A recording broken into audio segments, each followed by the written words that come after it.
Welcome to recipes in my week. இன்றைக்கி நம்ம அருமையான சுவையில் இட்லி தோசைக்கு பொருத்தமான ஒரு சைட் டிஷ் தான் செய்ய போகிறோம். இந்த சைட் டிஷ்ஷோட தேங்காய் சட்னி சேர்த்து சாப்பிடும்போது இன்னும் 4 இட்லி சாப்பிட்லாமான்னு தோணும். அந்த அளவுக்கு இதனோட டேஸ்ட் இருக்கும். ரொம்ப சுலபமாக எல்லாருமே விரும்பி சாப்பிட்ற மாதிரி இதை எப்படி செய்கிறது, இதுக்கு தேவையான பொருட்கள் என்ன பார்க்கலாம் வாங்க. பேனில் 1 டீஸ்பூன் எண்ணெய் ஊற்றிக்கலாம். ஒரு சின்ன துண்டு பட்டை, 1/2 டீஸ்பூன் மிளகு, 4 வரமிளகாய், 1 டேபிள் ஸ்பூன் கடலைப்பருப்பு, 2 டேபிள் ஸ்பூன் மல்லி, 1 டீஸ்பூன் உளுந்துப்பருப்பு, 1/2 டீஸ்பூன் வெந்தயம், 1/2 டீஸ்பூன் சீரகம், 1 கொத்து கருவேப்பிலை. இது எல்லாத்தையும் கருகாத அளவுக்கு வறுத்துக்கலாம். ஒரு 30 செகண்ட் வறுத்தா மட்டும் போதும். இப்போ இதில் ஒரு கை அளவுக்கு சின்ன வெங்காயத்தையும் போட்டு வதக்கிடலாம். ஒரு 30 செகண்ட் இதை வதக்கினா மட்டும் போதும். இப்போ இதோட ஒரு சின்ன துண்டு பெருங்காயம்,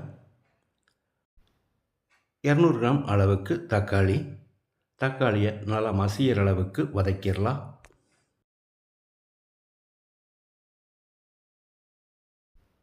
தக்காளி மசிகிற அளவுக்கு வதங்கிடுச்சு.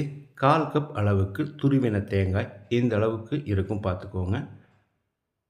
தேங்காயையும் சேர்த்து மறுபடியும் 1 நிமிஷம் வதக்கிடலாம்.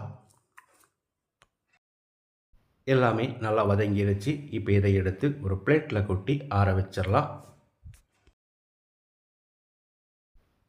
1/4 கப் அளவு துவரம்பருப்பு, இது 50 கிராம்.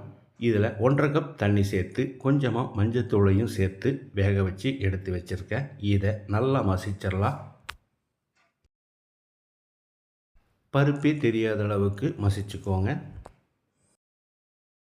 நம்ம வதக்கி வச்ச மசாலா ஆறிடுச்சு. இதை மிக்ஸி ஜாரில் போட்டுக்கலாம். கலருக்காக நான் 1 டேபிள் ஸ்பூன் காஷ்மீரி வரமிளகாய் தூள் சேர்க்கிறேன். இது ஆப்ஷனல் தான்.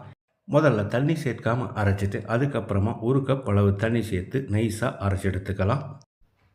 வாணலியில் 2 டேபிள் ஸ்பூன் எண்ணெய் ஊற்றிக்கலாம்.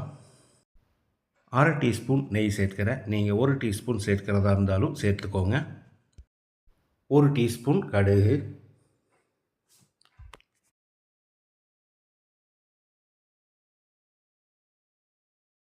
கடுகு பொரிஞ்சிருச்சு. 1 கொத்து கருவேப்பிலை, சின்னதாக 2 வரமிளகாய், 1 கை அளவுக்கு நறுக்கின சின்ன வெங்காயம். வெங்காயத்தை லேசாக செவக்கிற அளவுக்கு வதக்கிடலாம். சின்ன வெங்காயத்துக்கு பதிலாக பெரிய வெங்காயம் சேர்க்கிறதா இருந்தால் 1 பெரிய வெங்காயம் சேர்த்துக்கோங்க. இப்போ இதில் நம்ம வேக வச்சு மசித்து வச்சுருந்த பருப்பை ஊற்றிடலாம். கூடவே வறுத்தரைச்ச மசாலாவையும் ஊற்றிக்கலாம். மசாலா அரைக்கும் போது நைஸாக அரைச்சி எடுத்துக்கோங்க. மிக்ஸி ஜார் அலசி 1 கப் அளவுக்கு தண்ணி சேர்த்துக்கலாம். ஒரு சின்ன நெல்லிக்காய் அளவு புளியை கரைச்சி வச்சுருக்கேன். இதை ஊற்றிக்கலாம். 1 டேபிள் ஸ்பூன் உப்பு, பத்தலைனா மறுபடி கூட போட்டுக்கலாம். உப்பு சேர்த்து கலந்து விட்ட பிறகு ஒரு 7-8 நிமிஷம் கொதிக்கட்டும். இப்போ இது கொதித்து வந்துடுச்சு. இதில் 1 டேபிள் ஸ்பூன் அளவு வெல்லத்தை சேர்த்துக்கலாம். ஸ்டவ் ஆஃப் பண்ணிவிட்டு பொடியாக நறுக்கின மல்லி இலையும் தூவி கலந்து விட்டு இறக்கிடலாம். மணக்க அருமையான சுவையில் நம்மளோட கர்நாடகா ஸ்டைல் சாம்பார் ரெடி ஆகிடுச்சு. இதே மாதிரி இதே அளவுகளோட நீங்கள் செய்து பாருங்கள். இந்த வீடியோ பிடிச்சிருந்தா லைக் பண்ணுங்கள், கமெண்ட் பண்ணுங்கள், ஷேர் பண்ணுங்கள். சப்ஸ்கிரைப் பண்ணாதவங்க சப்ஸ்கிரைப் பண்ணுங்கள். மறக்காமல் பெல் பட்டனை கிளிக் பண்ணுங்கள்.